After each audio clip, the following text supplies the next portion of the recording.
Lieutenant Williams, a police officer attached to the juvenile division. I'm on my way to Monroe Junior High School to talk to a group of young people. That looks innocent enough, doesn't it? Lots of young people hitchhike. Seems like a good way to get from one place to another. But sometimes there are dangers involved that never meet the eye. Let's take the case of Jimmy Barnes. Jimmy played baseball all afternoon, and he didn't feel like walking home, so he decided to thumb a ride.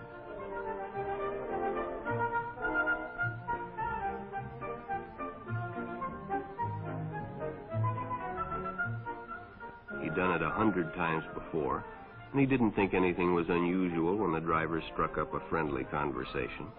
In fact, he seemed like a real nice guy. He asked Jimmy if he played baseball in the park often. Jimmy told him they practiced 3 times a week and played a rival group on Friday afternoon.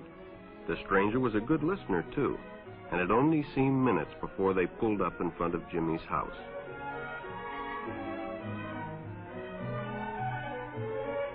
When Jimmy got out, the stranger gave him a friendly pat. Then he told him he'd see him again, as he always drove by the park on his way home.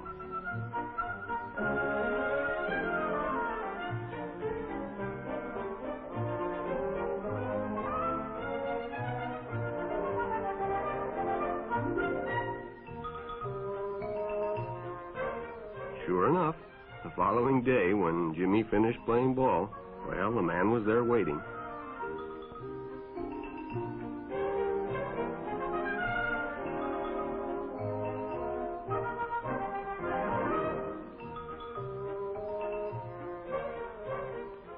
They stopped at a drive-in, and the stranger treated him to a Coke.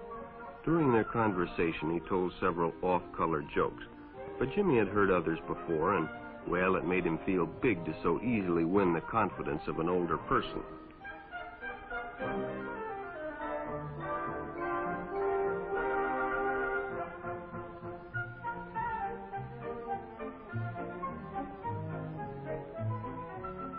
The following Saturday, they went fishing together. By now, they were using first names. Ralph said it was more friendly.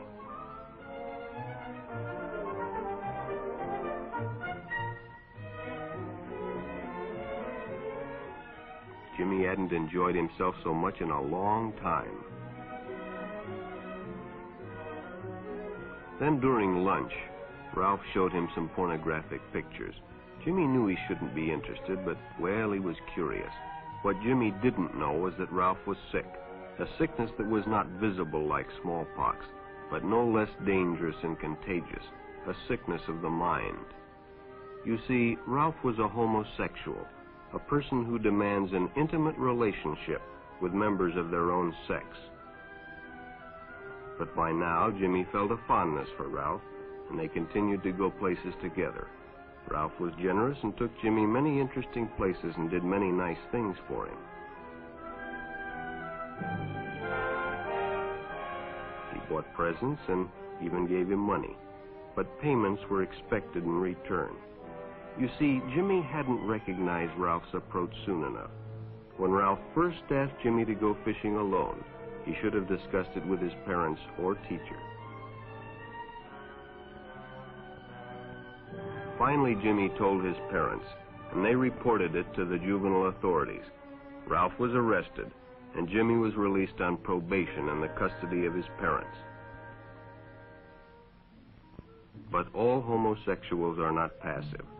Some resort to violence, as in the case of Mike Merrick.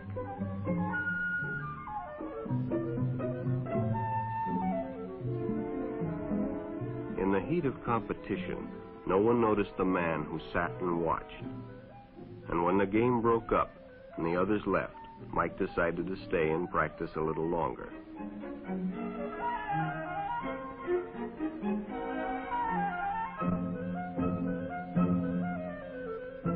The stranger joined him. He was friendly and, well, it was better than playing alone. But after a few shots, Mike realized he had already overstayed his time and suggested he better leave. The stranger told him if he'd like to stay longer, he'd be glad to drive him home when they finished. Sounded great to Mike. Chance to play longer and get a ride home, too.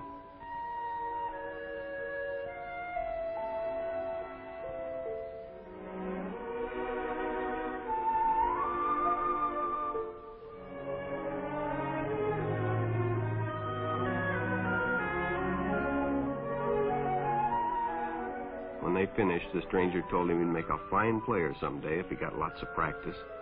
The companionship, the praise, the friendly attitude dispelled any misgivings Mike might have had about going with a stranger. He probably never realized until too late that he was riding in the shadow of death. But sometime that evening, Mike Merrick traded his life for a newspaper headline.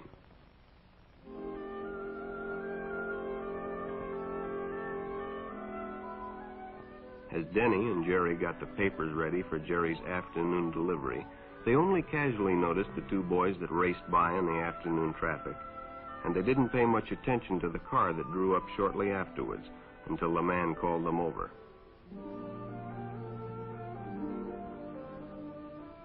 Had two boys been by on bicycles? The boys nodded they had. Could they recognize them if they saw them again? Well, Denny guessed he could. Then hop in, the man said. Those are stolen bikes. Without giving it another thought, Denny got in and the car sped away. Jerry watched. He'd been told many times, if a friend got in a car with a stranger, to write down the license number. It didn't seem to apply, but, well, fortunately, he marked it down.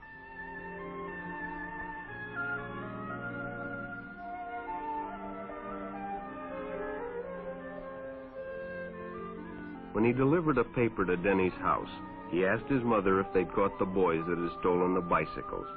Denny hadn't returned, so he told her the story and gave her the paper with the license number.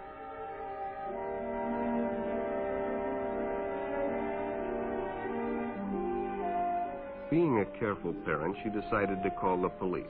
Jerry supplied the necessary information, and the stranger's car was quickly spotted.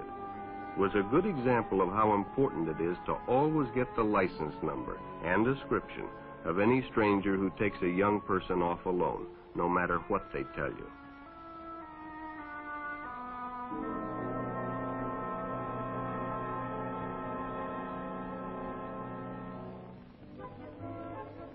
Public restrooms can often be a hangout for the homosexual. Bobby and his friends hadn't noticed the man who had been in the restroom when they changed, and as it was late, he suggested they take the shortcut under the pier, but the others preferred to take the more traveled way home.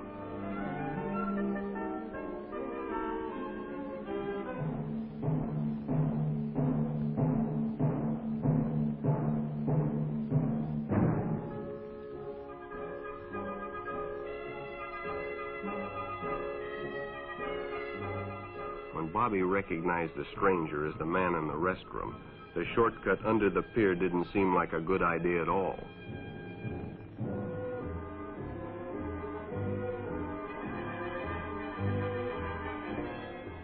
After all, it's more fun to stay with your friends anyway.